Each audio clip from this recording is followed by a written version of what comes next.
মাননীয় মুখ্যমন্ত্রী মমতা বন্দ্যোপাধ্যায়ের নির্দেশে এবং আমাদের দলের নেতা অভিষেক বন্দ্যোপাধ্যায়ের নির্দেশে আমরা পুরো শক্তি দিয়ে যখন থেকে এই অত্যাচারটা আরম্ভ হয় আমরা সবাই মিলে প্রত্যেকটা ইস্যু একটা ইভিডেন্ট আপনারা দেখাতে পারবেন না, আপনাদেরকে আমি ওপেন চ্যালেঞ্জ দিয়ে বলছি যে আমরা সহযোগিতা করিনি।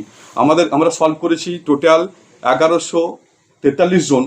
মানে ওই টাইমে এমন হয়েছিল যে একটা গ্রুপ থেকে হয়তো 5 জন 7 জন 10 জন 15 জন এরকম লোক ছিল, তারা ফোন করলো দাদা এই হয়েছে, সঙ্গে সঙ্গে আমরা সলভ করেছি। এটা যে কন্ট্যাক্টগুলো আমরা পেয়েছি বিভিন্ন গ্রুপে যে কন্ট্যাক্ট পেয়েছে সেখানে হচ্ছে 1143 জন। ওইখানে এমন যুদ্ধকালীন তৎপরতায় আমরা সবাই মিলে রাজ্য প্রশাসন জেলা প্রশাসন থেকে আরম্ভ করে মাননীয় মুখ্যমন্ত্রী মমতা বন্দ্যোপাধ্যায় এবং অভিষেক বন্দ্যোপাধ্যায়ের নির্দেশ মতো আমরা পুরো শক্তি দিয়ে 1143টা গ্রুপ, যেখানে 5 জন 7 জন 10 জন 15 জন করে এরকম লোক ছিল, যাদেরকে আমরা অনেককে ডিটেন করা হয়েছিল, অনেক অ্যাসাল্ট করা হয়েছে। যেমন অ্যাসাল্ট করা হয়েছে মানে ফিজিক্যালি অ্যাসাল্ট করা হয়েছে 5 গ্রুপকে অ্যাসাল্ট করা হয়েছে ফিজিক্যালি, এবং লিঞ্চিং করা হয়েছে। সোমনাথ দেবনাথ বলে একটা ছেলে যার বাড়ি বীরভূমে নলহাটিতে, তার মুন্ডু কেটে দেওয়া হয় আপনার পুনেতে। আপনার রাহুল সিং ওরও নলহাটি বাড়ি, যার কান কেটে দেওয়া হয়েছিল মুম্বাইয়ে। আপনার রিসেন্ট জানেন জুয়েল রানা, যখন খবরটা আসে তখন আমাদের দলনেত্রী মাননীয় মমতা বন্দ্যোপাধ্যায় এবং আমাদের দলনেতা অভিষেক বন্দ্যোপাধ্যায়ের নির্দেশ মতো আমরা সবাই মিলে জেলা প্রশাসন থেকে আরম্ভ করে রাজ্য প্রশাসন থেকে আরম্ভ করে আমাদের দিল্লি নোডাল অফিসার থেকে আরম্ভ করে পুলিশ সেকশন থেকে আরম্ভ করে সবাই আমরা অ্যাক্টিভ রোল প্লে করি। এবং ওখানে কেন করা হলো, আমরা ইমিডিয়েটলি একটা 0 FIR সুতি থানাতে করা হয় আমাদের, এবং তার ফলে চাপে পড়ে 6 জনকে অ্যারেস্ট করতে বাধ্য হয়, এবং তার ডেড বডি আনা থেকে আরম্ভ করে A to Z সব কিছু আমাদের রাজ্য সরকারের ব্যবস্থাপনায়, আমাদের ওখানকার লোকাল বিধায়ক গেছিলেন, সব কিছু আমাদের করা হয়েছে। এবং যখন অত্যাচারগুলো চলে মারাত্মক লেভেলে তখন আমাদের মাননীয় মুখ্যমন্ত্রী মমতা বন্দ্যোপাধ্যায়ের নির্দেশে আমাদের চিফ সেক্রেটারি উড়িষ্যা গভর্নমেন্টকে চিঠি করে, উড়িষ্যা চিফ সেক্রেটারিকে চিঠি করে যে অত্যাচার বন্ধ করা হোক, তার জন্য সেন্ট্রাল গভর্নমেন্টকে চিঠি করা হয়। অনেকে বলছে নাকি কিছুই করেনি। আমি নিজে হোম সেক্রেটারিকে চিঠি করি, আরও অনেক এমপি চিঠি করেন। আগে সেশনে পার্লামেন্টে 267 বলে একটা আমাদের আছে, আমরা বিভিন্ন পার্লামেন্টের এমপি যারা এই যে বাংলায় কথা বলার জন্য যে অত্যাচার করা হচ্ছে 267 মাধ্যমে আমরা ডিসকাস করতে চাই বলে ডিসকাশনের সময় দেওয়া উচিত। আমরা বারবার একাধিকবার 267 আমাদের দলনেত্রী মাননীয় মুখ্যমন্ত্রী মমতা বন্দ্যোপাধ্যায় এবং আমাদের দলনেতা অভিষেক বন্দ্যোপাধ্যায়ের নির্দেশ মতো আমরা বারবার 267 আমরা অনেক এমপি করি, কিন্তু আমাদেরকে পার্লামেন্টে বলার সুযোগ দেওয়া হয়নি। তারপরে আসুন যে রিসেন্ট যে সবাই জানেন, অবগত আছেন বীরভূমের সোনালী খাতুন এবং আরও যারা 5 জন আছে, কিভাবে একটা প্রেগনেন্ট লেডি যার 1952 এর জমির দলিল আছে, সব রকম ডকুমেন্ট আছে। আপনাদের মিডিয়া বন্ধুদেরকে ধন্যবাদ জানাই, এই ইস্যুটা আপনারা সবার সামনে এনেছেন এবং আপনারাও এই ইস্যুটার জন্য সবাই লড়াই করছেন। কিভাবে হাইকোর্ট থেকে আরম্ভ করে সুপ্রিম কোর্ট থেকে আরম্ভ করে সুপ্রিম কোর্টের অর্ডার থাকা সত্ত্বেও আনতে চাইছে না, যাদের সব রকম ডকুমেন্ট আছে। লাস্টে চিফ জাস্টিসের ঘর থেকে যখন অর্ডার আসে তখন 2 জনকে আনা হয়, এখনও সামনে 6 তারিখ আরও 4 জনের জন্য হিয়ারিং আছে। সেটা বলার জন্য যখন পার্লামেন্টে যখন আমি অ্যাপ্লাই করি, তখন আমি নিজে অ্যাপ্লাই করি, তখন পার্লামেন্ট থেকে রিজেক্ট করা হয়। পুরো পার্লামেন্ট থেকে বলা হয় যে এই টপিক নিয়ে বলতে দেওয়া যাবে না। সেকেন্ড টাইম বলে যে আপনি একটু ওই নামটা চেঞ্জ করে দিন, সেটাও করি, তারপরে পার্লামেন্ট থেকে রিজেক্ট করা হয়। যতবার বাঙালি ইস্যু নিয়ে বলতে গেছি পার্লামেন্ট থেকে ততবারই রিজেক্ট করা হয়েছে, যতবার বলতে গেছি ততবার রিজেক্ট করা হয়েছে, যতবার বলতে গেছি ততবার রিজেক্ট করা হয়েছে। যে বাংলা ভাষীদের উপর অত্যাচার যতবার বলতে গেছি, রিজেক্টের পর রিজেক্ট পেয়েছি পার্লামেন্টে, যতবার বলতে গেছি। পার্লামেন্টে যখন কোশ্চেন করেছি ঠিকঠাক রিপ্লাই দেয়নি, যে কোশ্চেন আওয়ারে যে কেন এভাবে অত্যাচার করা হবে। আজকে আপনারা একটাও ইনসিডেন্ট দেখাতে পারবেন না যে পরিযায়ী শ্রমিকরা অত্যাচারিত হয়েছে। আর মাননীয় মুখ্যমন্ত্রী মমতা বন্দ্যোপাধ্যায়ের নির্দেশ এবং আমাদের দলের অভিষেক বন্দ্যোপাধ্যায়ের নির্দেশ মতো আমরা সব সময় পুরো শক্তি দিয়ে আমাদের রাজ্য সরকারের যতটুকু ক্ষমতা আছে আমরা পুরো শক্তি দিয়ে চেষ্টা করেছি। আমাদের দলের নেতা অভিষেক বন্দ্যোপাধ্যায় এবং আমাদের দলের নেত্রী মমতা বন্দ্যোপাধ্যায়ের নির্দেশ মতো আমি নিজে যতগুলো বস্তি ছিল দিল্লিতে পার্লামেন্ট শেষ হওয়ার পর প্রত্যেকটা 17টা বস্তি ইন্ডিভিজুয়াল ভিজিট করেছি।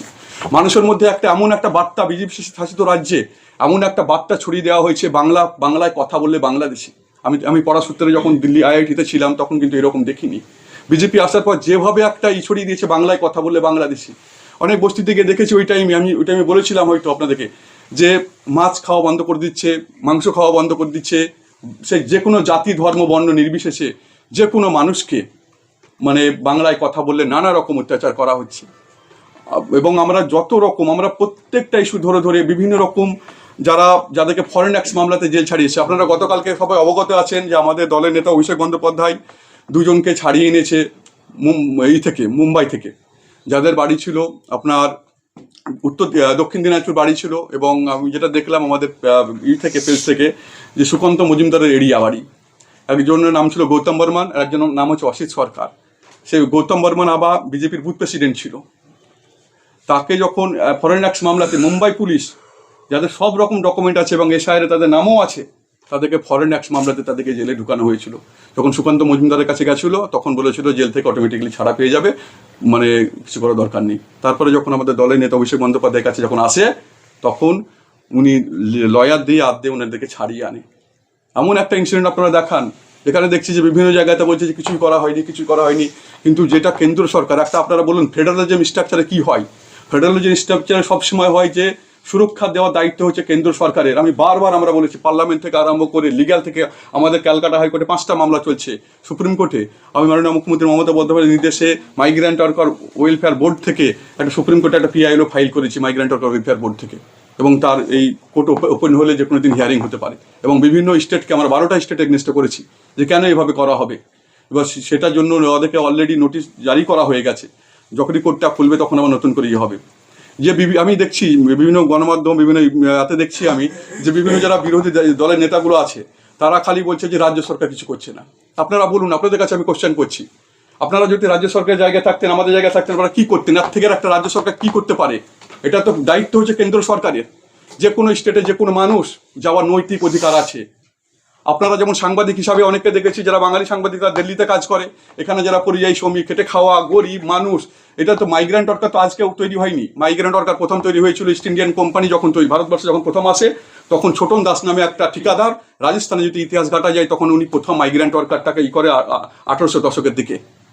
আজকে যেমন মুর্শিদাবাদে যদি আমরা মুর্শিদাবাদ, মালদা, বীরভূমের রামপুরহাট সেকশনে যদি রামপুরহাট সাব ডিভিশনে যদি দেখি, সব থেকে বেশি আপনার রাজমিস্ত্রি, যাদেরকে যাদেরকে আমরা বলি ছোটোখাটো ইঞ্জিনিয়ার থেকে কম নয়, যেভাবে নিপুণভাবে কাজ করে, তাদের ভারতবর্ষে ডিমান্ড আছে কাজ করার, তার জন্য কাজ করতে চাই। আমাদের যেমন রাজ্যে যদি দেখেন জুট মিলে কারা কাজ করে, আমাদের রান্নার কাজ কারা করে, বিভিন্ন হোটেলে কারা কাজ করে, বিভিন্ন হাতে কারা, আপনি যদি খড়গপুর দেখেন ওখানে কারা কাজ করে, বিভিন্ন স্টেটের মানুষ কাজ করে। আমাদের ভারতবর্ষের সংবিধান অধিকার দিয়েছে যে কোনো মানুষ যে কোনো জায়গাতে কাজ করার তার নৈতিক অধিকার আছে। কিন্তু আজকে কেবলমাত্র বাংলায় কথা বলার জন্য বাংলাদেশি বলা হচ্ছে। আমি আশা করেছিলাম, যেহেতু আমি গণসংগঠন থেকে এসেছি, যে বিভিন্ন গণসংগঠনের মানুষ আজকে কলকাতায় আন্দোলন করবে, পার্টির কথা ভুলে যান। একটা জাতির ওপরে আঘাত আনা হচ্ছে এখানে। আজকে যারা বিরোধী দলের নেতাগুলো আছে তারা একটু একবারও কোশ্চেন করছে না যে কেন করা হবে। আমি আপনাদেরকে একদম A to Z উদাহরণ দিয়ে দিতে পারি। আমি একটা মিথ্যা কথা বললে আপনারা বলবেন যে কেন কোশ্চেন করছে না, খালি বলছে রাজ্য সরকার কী করবে। একটা রাজ্য সরকার কী করতে পারে? একটা ফেডারেলিজম স্ট্রাকচারে রাজ্য সরকার যা করার পার্লামেন্টে বলতে পারি। আমরা পার্লামেন্টে বলেছি, আমরা লিগাল কেস করতে পারি, আমরা লিগাল কেস করেছি। আমাদের সরকারের তরফ থেকে চিঠি করতে পারি, সেই চিঠিও আমরা করেছি। আমরা প্রত্যেকটা ইস্যু ধরে যখন আমরা ফিজিক্যাল ভেরিফিকেশানে যখন কাউকে অ্যারেস্ট করা হচ্ছিল, এবার এখনও যখন অ্যারেস্ট করা হচ্ছে, তাদের নৈতিক দায়িত্ব পড়ে এবং আমাদের সংবিধান রাইটস দিয়েছে যে ভেরিফিকেশান করা ওই স্টেট থেকে কোনো রকম ইনফরমেশান আমাদেরকে দেওয়া হয় না। যখন আমরা বিভিন্ন জেলা থেকে বিভিন্ন ইনফরমারের মাধ্যমে কিংবা আমাদের দলের ক্যাডারদের মাধ্যমে যখন আমরা জানতে পারছি, তখন আমরা যখন বলছি যে কেন অ্যারেস্ট করা হচ্ছে, তখন বলছে যে ডকুমেন্ট ভেরিফিকেশান করছে, আমাদের বাংলাদেশি লাগছে। তখন ওই করসপন্ডিং জেলার SPDM এর মাধ্যমে ফিজিক্যাল ভেরিফিকেশান করে পাঠানো সত্ত্বেও বলা হচ্ছে আমাদেরকে যে করা হোক, মানে আমরা স্যাটিসফাই হলে ছেড়ে দেবো। তারপরে যখন নানা দিক থেকে যখন চাপ দিচ্ছি, 5-7 জনকে ছাড়ছে, আবার ধরছে। এটা হিউজ লেভেলে হয়েছিল। সুপ্রিম কোর্টে মামলা করার পর অনেকটা কমেছিল, আবার কিছু রাজ্য, আবার বিশেষ করে উড়িষ্যা রাজ্য, আসাম রাজ্য বিশেষ করে এটা নানাভাবে আরম্ভ করছে। এটা সর্বস্তরের মানুষের কাছে আমি আহ্বান করব যে একটা জাতি, আমরা যেমন অন্য জাতিকে রেসপেক্ট করি, অন্য ভাষাভাষী মানুষকে যেমন রেসপেক্ট করি, আমাদের সংবিধানের অনুযায়ী আমাদের ভারতবর্ষে কোনো রাষ্ট্রভাষা নেই, 22টা যে কোনো অফিসিয়াল ল্যাঙ্গুয়েজ আমরা কথা বলতে পারি। আমরা বাঙালি সম্প্রদায়ের মানুষ, যে ভাষার জন্য, যে ভাষাভাষী মানুষের জন্য আজকে দেশ স্বাধীন হয়েছে। আপনারা যদি সেলুলার জেল দেখেন থেকে আরম্ভ করে, ক্ষুদিরাম বোস থেকে আরম্ভ করে, মাতঙ্গিনী হাজরা থেকে আরম্ভ করে, নেতাজি সুভাষচন্দ্র বোস থেকে আরম্ভ করে, রবীন্দ্রনাথ ঠাকুর থেকে আরম্ভ করে, রবীন্দ্রনাথ ঠাকুর যিনি জনগণ মন ভারতের জাতীয় সঙ্গীত, যেটা 140 কোটি মানুষ যে ভাষাতে কথা বলে, আজকে তাই সেই ভাষাকে বলা হচ্ছে বাংলাদেশি। আজকে দিল্লি পুলিশ চিঠি করছে আমাদের স্টেট গভর্নমেন্টকে যে বাংলা ভাষা হচ্ছে বাংলাদেশি ভাষা। আমি সর্বস্তরের মানুষের কাছে আহ্বান করব যে আমরা সবাই আমাদের সবারই সচ্ছল হওয়া উচিত। পার্টি, ধর্ম, জাতি, বর্ণ সব নির্বিশেষে একটা জাতিকে বাঁচার এটা লড়াই চলছে আমাদের। এটা আপনার সোনালী কেসটা দেখুন, কি অপরাধ সোনালীর। সোনালীর বাবা মা 18-19 বছর ধরে কাজ করতে ওখানে, হঠাৎ করে রোহিণী থানা 23শে জুন ধরলো এবং বলছে বাংলাদেশি। স্টেট গভর্নমেন্টের কাছে কোনো রকম ফিজিক্যাল ভেরিফিকেশন ছাড়া ওদেরকে বাংলাদেশে পাঠিয়ে দিল, মারতে পাঠিয়ে দিল একদম, যখন বিজেপি ছিল না ওখানে। আইনত লড়াইয়ের পর এত লড়াই করছি, ওরা পুরো শক্তি দিয়ে চেষ্টা করছে, রাষ্ট্রে তার শক্তি দেখাচ্ছে। আপনার আমির শেখের কেসটা দেখুন মালদার ক্ষেত্রে, এবং ফার্স্ট আপনার ডিপোর্টেশন পুশব্যাক হয়েছিল মেহবুব আলম বলে একটা ছেলে, এবং তার সঙ্গে আরো ছজন ছিল, টোটাল 7 জন। 13 জন ওদেরকে হঠাৎ করে মুম্বাই থেকে এনে একদম চার্টার ফ্লাইটে এনে ওদেরকে একদম বাংলাদেশে পাঠিয়ে দিল। তারপরে যখন আমরা 14 জুন যখন জানতে পারলাম, এবং মাননীয় মুখ্যমন্ত্রী যখন জানতে পারলেন, যখন আমরা শিলিগুড়ি বিএসএফকে যখন চাপ দিলাম, তখন ওদেরকে খুঁজে আনতে বাধ্য হয়েছিল ওরা। একটা ইনসিডেন্ট দেখান আপনারা। আমি বিরোধীদের উদ্দেশ্যে বলছি, যারা বিভিন্ন জায়গাতে বলার চেষ্টা করছে, কি করলো আজকে এমন কোনো স্টেট নেই যে বাংলায় কথা বললে বাংলাদেশি। আজকে যে migrant worker, it is a continuous way to development a country. আজকে যদি একটা নিপুণ দক্ষ শ্রমিক যদি একটা জায়গাতে না যায়, তাহলে আমাদের দেশ কিভাবে ডেভেলপমেন্ট হবে? পশ্চিমবঙ্গ তো আর আলাদা দেশ নয়, এটা যুক্তরাষ্ট্র কাঠামোর মধ্যে পড়ে। কেন আমাদের যুক্তরাষ্ট্র কাঠামো, আমাদের বাংলা ভাষা, আমাদের বাংলাভাষী মানুষ, তাদেরকে বাংলায় কথা বলে বাংলাদেশি? তাহলে যারা হিন্দিতে যারা কথা বলছে, যারা উর্দুতে কথা বলছে, তারা কি পাকিস্তানি? আজকে দিল্লির আশেপাশে তো অনেকে তো পাকিস্তানের ভাষাতে কথা বলে, তাহলে তারা কি পাকিস্তানি? জাতি ধর্ম বলে সব ভুলে যান এখানে পার্টি ভুলে যান। এখানে একটা লিমিট আছে, এনাফ ইজ এনাফ। আমাদেরকে পার্লামেন্টে বলতে দিচ্ছে না, আমাদেরকে কোনো জায়গাতেই করতে দিচ্ছে না। কিন্তু সর্বস্তরে মানুষ এভাবে আন্দোলন হওয়ার কথা উচিত ছিল এখানে। আজকে যদি অন্য স্টেটের সঙ্গে হতো, কি হতো বলুন তো? আমরা শান্তিপ্রিয় মানুষ, আমরা প্রত্যেক মানুষকে রেসপেক্ট করবো। আমাদের যেমন নৈতিক দায়িত্বের মধ্যে পড়ে, বাইরের স্টেট থেকে যারা এখানে কাজ করছে, তাদেরও মৌলিক অধিকার আছে, তাদেরও যেন কিছু না হয়, সেই আমাদের প্রোটেকশন দায়িত্ব যেমন আমাদের আছে। আমাদের লোক যারা বাইরে কাজ করতে যাবে, তাদেরও প্রোটেকশন আমরা সেন্ট্রাল গভর্নমেন্টের কাছে চাইবো। আমাদের যা করার A to Z আমরা করেছি, আমাদের ব্যবস্থাপনায় সব কিছু করা হচ্ছে, এবং আমাদের একটা লিগাল সেলও করা হচ্ছে রিসেন্ট, যেখানে আইনত সহায়তা করা হবে। এবং বিভিন্ন জায়গায় ফরেন অ্যাকশন মামলা দিয়ে দিচ্ছে, অন্য স্টেটেও দিয়ে দিচ্ছে, জেলে ঢুকিয়ে দিচ্ছে।